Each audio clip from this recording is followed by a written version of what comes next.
A family road trip, 6 children in the back seat, 2 mothers up front. But this wasn't just another vacation. As the SUV sped toward the edge of a 100-foot cliff, the children in the back were already unconscious, given dangerously high doses of Benadryl. There was no last-minute swerve, no attempt to stop, just a straight, deliberate plunge into the rocky waters below. This was no accident. It was a planned tragedy, carried out by 2 women the world saw as devoted mothers. For years, Jennifer and Sarah Hart had crafted the image of a perfect family. Their social media was filled with smiles, love, and unity. But behind closed doors, their children lived a different reality, one of fear, neglect, and silent suffering. The kids tried to reach out. They asked for help, but no one intervened in time. One of the children came over and started asking for food. And it went on for a period of time until we kind of determined that he was probably reaching out. This is the heartbreaking true story of the Hart family tragedy. Jennifer and Sarah Hart appeared to be the definition of the perfect family. Their social media pages were filled with bright, joyful photos of their 6 adopted children. They attended festivals, volunteered at food banks, and marched for social causes. The children were shockingly thin, their limbs frail. They walked in single-file lines as if afraid to step out of place. They never spoke unless spoken to, always looking to Jennifer for permission. And then there were the bruises, the whispers of hunger, punishment, and fear. Slowly, the truth began to emerge. The Harts weren't raising these children. They were controlling them. And when the walls started closing in, when people began asking questions, Jennifer and Sarah chose death over exposure. Jennifer Jean Hart was born on June 4th, 1979, in Huron, South Dakota. Sarah Margaret Hart was born on April 8th, 1979, in Big Stone City, South Dakota. They met at Northern State University in South Dakota in the late 1990s. Jennifer was charismatic and controlling. Sarah was quiet and obedient. Their relationship started in secrecy. For years, they hid it, pretending to be just roommates. By the early 2000s, they had moved to Minnesota. Jennifer dropped out of school, while Sarah completed her degree in education. It was here they made a life-altering decision: to become foster parents. At first, they took in a 15-year-old girl named Lee, but one day, Jennifer and Sarah dropped her off at therapy and never returned. Lee was abandoned, without warning, and she wouldn't be the last.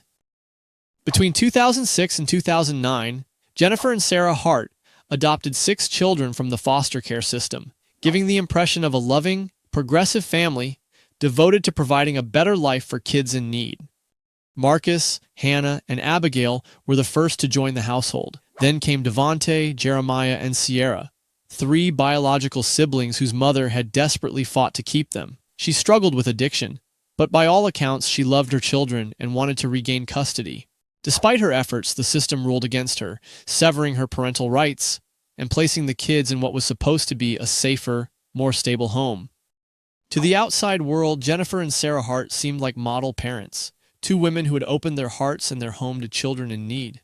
Jennifer's social media was a carefully curated gallery of family perfection: smiling faces, coordinated outfits, road trips, and public displays of love. They attended rallies, music festivals, and community events, always presenting themselves as an example of love overcoming adversity. But behind closed doors, reality was much darker. The Hart children weren't just part of a family. They were props in an elaborate illusion. Their matching clothes weren't a sign of unity, but a means of control. Their beaming smiles and photographs hid the truth. They were hungry, terrified, and trapped in a house where love was nothing more than a performance for the outside world. Behind the scenes, Jennifer and Sarah ruled with strict discipline. The children's every move was monitored, their voices stifled, food was withheld as punishment. They were forced to lie to teachers and neighbors about bruises, about why they were always so thin, why they were afraid to speak up. To the rest of the world, Jennifer Hart's Facebook page was proof of a nurturing, thriving family. But the truth was something else entirely, something the children knew all too well. At first, the warning signs were easy to overlook. Small, subtle things that might not have raised alarms on their own. The Hart children were quiet, almost unnaturally well behaved. They never misbehaved in class, never spoke out of turn. They sat still, hands folded neatly, responding to adults with an eerie politeness. But something felt off. They flinched at sudden movements as if they expected to be hit. Their eyes darted nervously, scanning the room for unseen threats. And while other children talked excitedly about their weekends or complained about their parents' rules, the Hart children said almost nothing about home. Then the reports started coming in. Teachers noticed bruises, marks on arms and legs that didn't match the children's vague explanations. The kids began begging classmates for food, sneaking scraps from lunch trays, as if they didn't know when they'd eat again. A school nurse reported something even more chilling. One of the children admitted they had been held underwater as punishment. Finally, in 2011, the truth could no longer be ignored. Sarah Hart was convicted of domestic assault after one of the children bravely came forward and revealed they had been beaten. It was a moment where the system should have stepped in, a chance to save these children from further harm. But instead of losing custody, Jennifer and Sarah found a way to escape consequences. They simply packed up and moved to another state, slipping through the cracks of a system that was supposed to protect vulnerable children. The teachers who had once been their lifeline tried to check in to make sure the kids were safe, but they never got the chance. Jennifer and Sarah pulled the children out of school completely. No more teachers, no more nurses, no more watchful eyes. They were now completely isolated, hidden away, far from anyone who could see what was really happening behind closed doors.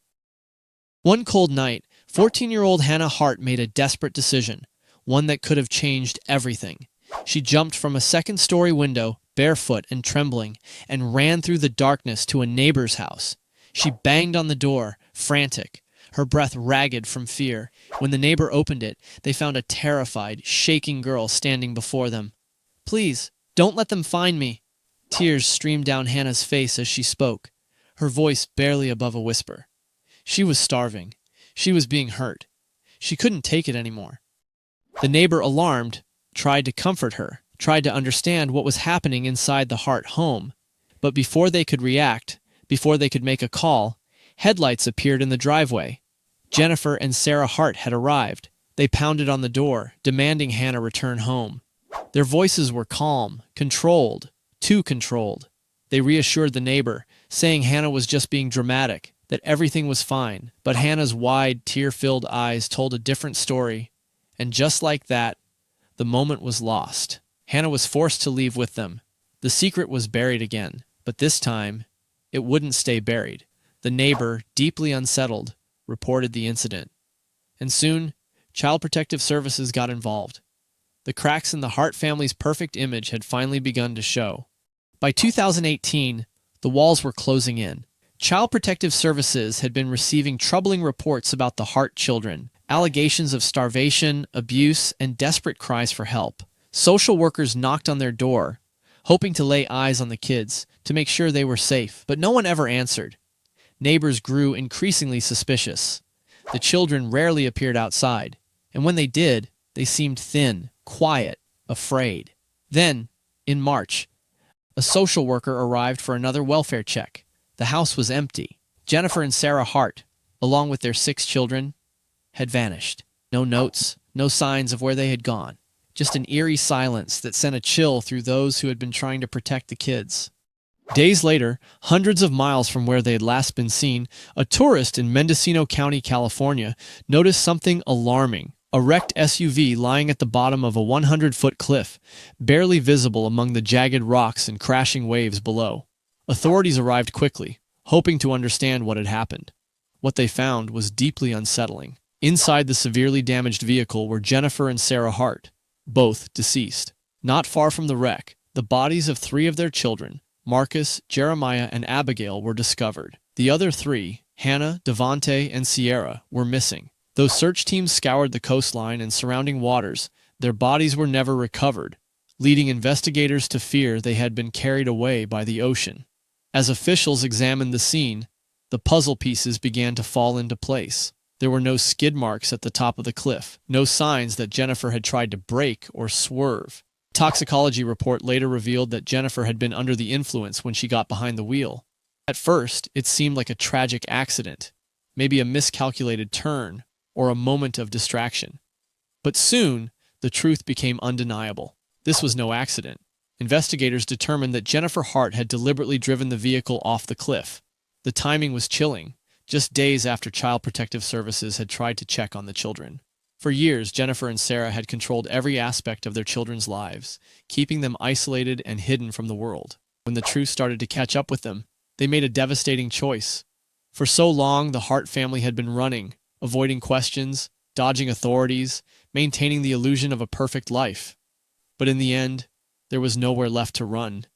The Hart family case is a devastating reminder that what we see on the surface isn't always the truth. Social media painted a picture of a loving, adventurous family, but behind the smiles and carefully staged photos was a dark reality of neglect, control, and unimaginable suffering. These children weren't just victims of their adoptive parents, they were victims of a system that failed them. Time and time again, warning signs were ignored, reports were dismissed, and the very people meant to protect them looked the other way. By the time authorities took action, it was too late. This case raises difficult questions. How many other children are suffering in silence? How many are trapped behind closed doors, hidden behind picture-perfect facades, waiting for someone to listen? If a child reaches out for help, believe them. Investigate. Ask questions. Don't assume everything is fine just because it looks that way. It could mean the difference between life and death.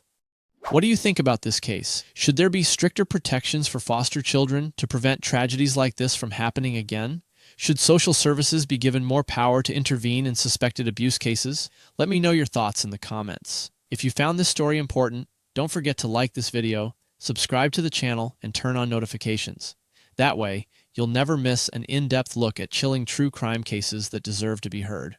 Until next time, stay safe, stay aware, and always be willing to speak up for those who can't.